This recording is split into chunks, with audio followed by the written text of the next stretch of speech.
Dad कहाँ है? आखिरकार इतना लापरवाह कोई कैसे हो सकता है? अर्जुन ने मन में कहा। पर तभी उसके फोन पर किसी का कॉल आया। ये तो सिंगापुर वाले क्लाइंट की कॉल है, क्या करूं? उसने फोन की तरफ देखते हुए कहा और फिर त्रिशा को पास की बेंच पर बिठाकर कॉल पर बात करने लगा। वहीं त्रिशा को ढूंढते हुए आरोही सड़क पर आ गई। तभी पास के ही बेंच पर बैठी त्रिशा ने अपनी माँ को देख लिया और दौड़ते हुए अपनी माँ के पास चली आई। मम्मा मम्मा! त्रिशा की आवाज सुनते ही आरोही ने पलट कर देखा और त्रिशा को जोर से गले लगाते हुए बोली, त्रिशा मेरी बच्ची कहाँ चली गई थी? अगली बार सड़क पर अकेले मत जाना। आरोही ने त्रिशा को गले लगाते हुए कहा। तभी मंथन और समर्थ भी खेलने के बाद पार्क से वहां आ गए। मम्मा मैंने तो आज बहुत फुटबॉल खेल लिया, समर्थ ने अपना पसीना पोंछते हुए कहा। ठीक है अब चलो घर जाकर पढ़ाई भी करनी है, वरना स्कूल में एडमिशन नहीं मिलेगा। आरोही ने समर्थ की तरफ मुस्कुराते हुए कहा और बच्चों को लेकर घर के लिए निकल गई। वही तभी कॉल पर बात करते हुए अर्जुन की नजर भी त्रिशा और आरोही पर चली गई। वो आरोही का चेहरा तो नहीं देख पाया, पर मन ही मन सोचने लगा, आ गई इसकी माँ। चलो अच्छा है, कभी जिंदगी में दोबारा मुलाकात हुई तो अच्छी क्लास लगाऊंगा। और वो भी वापस अपनी गाड़ी में बैठकर वहां से घर के लिए निकल गया। अर्जुन रायचंद दिल्ली का सबसे बड़ा होटेलियर था, पर उसे दो चीजों से बहुत ज्यादा नफरत थी। पहला झूठ और दूसरा लापरवाह पेरेंट्स। वो सिर्फ 14 साल का था जब उसके पिता उसे छोड़कर चले गए थे, इसलिए जब भी वो किसी ऐसे पेरेंट्स को देखता तो उसका गुस्सा 7वें आसमान पर पहुंच जाता। वहीं आरोही के फंड सब खत्म हो रहे थे। हे भगवान, सिर्फ 5,000 रुपए बचे हैं।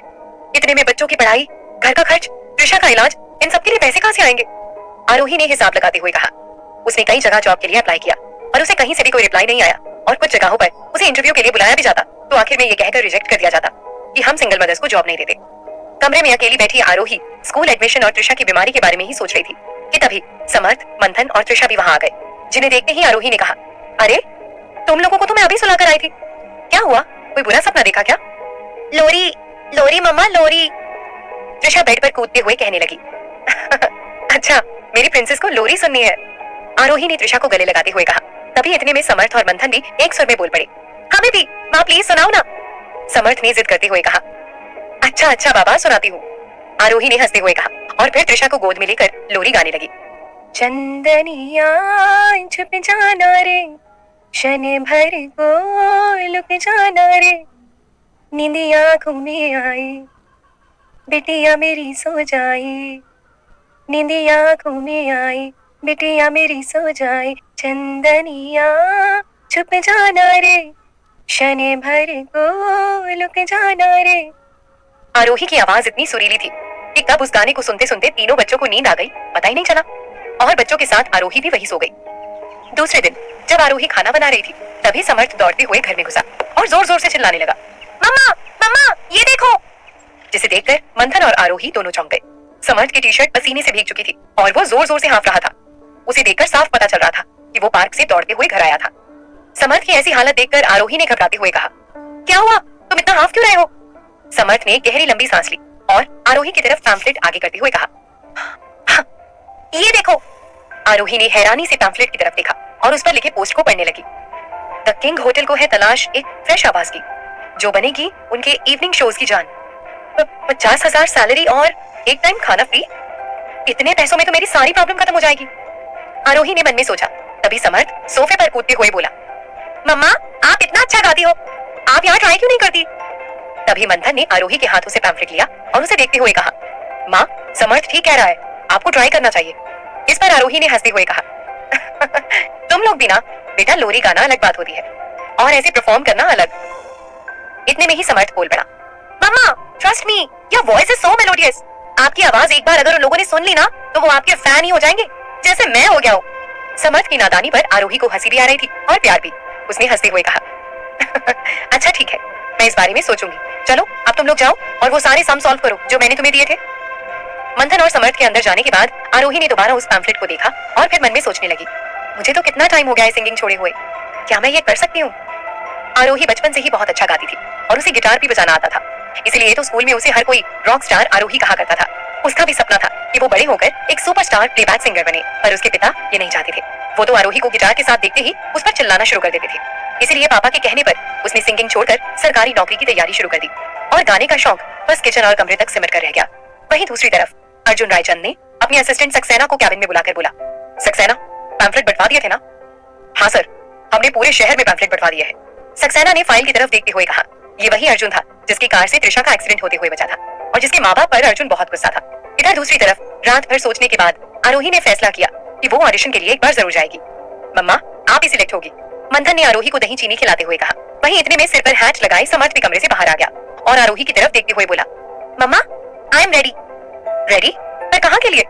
आरोही ने हैरानी से समर्थ की तरफ देखते हुए कहा। अरे मम्मा, आप भी कितनी बोली हो, मैं भी आपके साथ चल रहा हूँ, प्लीज मना मत करना।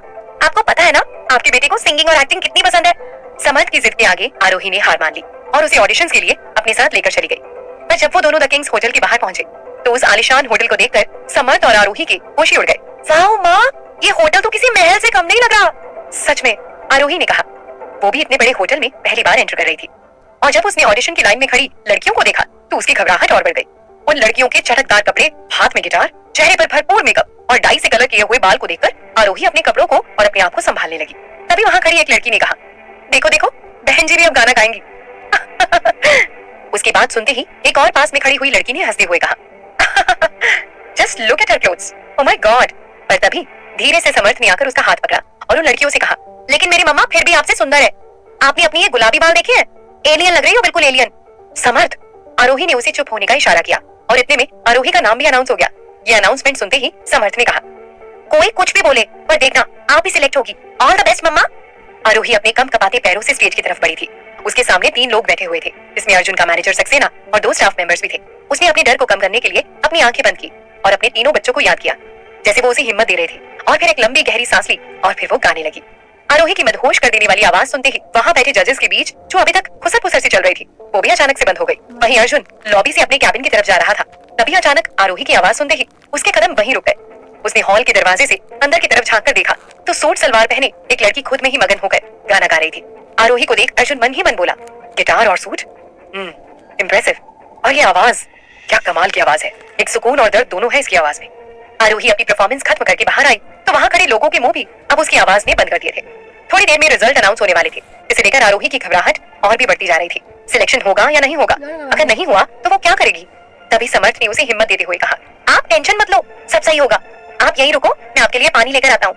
पर इससे पहले कि आरोही उसे रोक पाती, वो बाहर रिसेप्शन पर लगे वाटर कूलर से अपनी छोटी सी बोतल भरने के लिए चला गया और इतने में ही अंदर से फाइल लिए एक लड़की आई और आरोही के बगल में खड़ी लड़की को देखते हुए बोली, मिस दिव्या, आपको सिलेक्ट किया गया है, कांग्रेचुलेशंस। बाकी लोग अब जा सकते हैं। ये सुनते ही आरोही काफी निराश हो गई, पर कहीं ना कहीं वो जानती थी कि इतने बड़े होटल में उसका सिलेक्शन होना नामुमकिन था।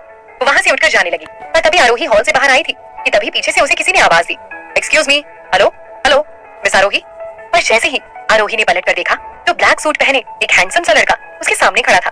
ये अर्जुन था। अर्जुन को देखते ही वहां मौजूद सभी लड़कियां खड़ी हो गई और अपने बाल संवारने लगी। अरे ये तो अर्जुन रायचंद है यार, ये तो रियल फोटो से भी ज्यादा हैंडसम है, एक लड़की ने कहा। वहां खड़े सभी लोग अर्जुन को पहचानते थे सिवाय आरोही के। आरोही ने हैरानी से उसकी तरफ देखते हुए कहा, जी यू आर सिलेक्टेड, मुझे आपकी जैसी ही फ्रेश बॉयज की तलाश थी। अर्जुन की बात सुनकर आरोही को भरोसा नहीं हुआ, पर अभी तो उन्होंने कहा कि सिलेक्शन हो चुका है।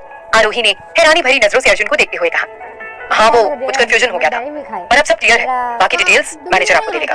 इतना कहकर अर्जुन वहां से निकल गया। मेरा सिलेक्शन हुआ है? मैंने कुछ गलत तो नहीं सुना?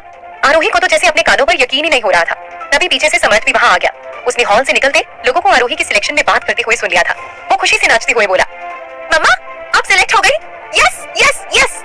रोज शाम को 7 से रात के 11 बजे तक आपको यहाँ रहना होगा। लेने और छोड़ने के लिए होटल से कैब आएगी और आपकी सैलरी 1 लाख रुपए होगी। मैनेजर ने आरोही को कॉन्ट्रैक्ट पेपर्स देते हुए कहा। ये सुनकर आरोही खुश तो थी, पर उसे लगा कि शायद उसने कुछ गलत सुन लिया। वो हिचकिचाते हुए बोली, लेकिन पैम्फलेट पर तो सैलरी 50,000 रुपए पर मंथ लिखी थी। आरोही की बात सुनकर मैनेजर ने जवाब दिया, वही तो मैं कह रहा हूँ कि अब आपकी सैलरी 50,000 नहीं बल्कि 1 लाख पर मंथ होगी। ये बॉस का ऑर्डर है। ये सुनकर आरोही तो जैसे एक पल के लिए 7वें आसमान पर पहुंच गई। आज तो उसे सब कुछ उम्मीद से ज्यादा ही मिल रहा था। जैसे ही आरोही और समर्थ घर पहुंचे तो उनका इंतजार कर रहे मंथन ने उन्हें देखते ही पूछ लिया, क्या हुआ, सिलेक्शन हुआ क्या? पर आरोही और समर्थ का उदास चेहरा देख उसे लगा सिलेक्शन नहीं हुआ। वो खुद भी निराश सा हो गया। पर तभी समर्थ चिल्लाते हुए बोल पड़ा, सरप्राइज, मम्मा का सिलेक्शन हो गया और पता है मम्मा को कितनी सैलरी मिलेगी? पूरे 1 लाख रुपए। ये बात सुनते ही मंथन ने भी खुशी से आरोही को गले लगा लिया और त्रिशा भी समर्थ के साथ कूदने लगी। क्या आरोही और बच्चों की लाइफ इसी तरह खुशियों से बनी रहेगी? क्या होगा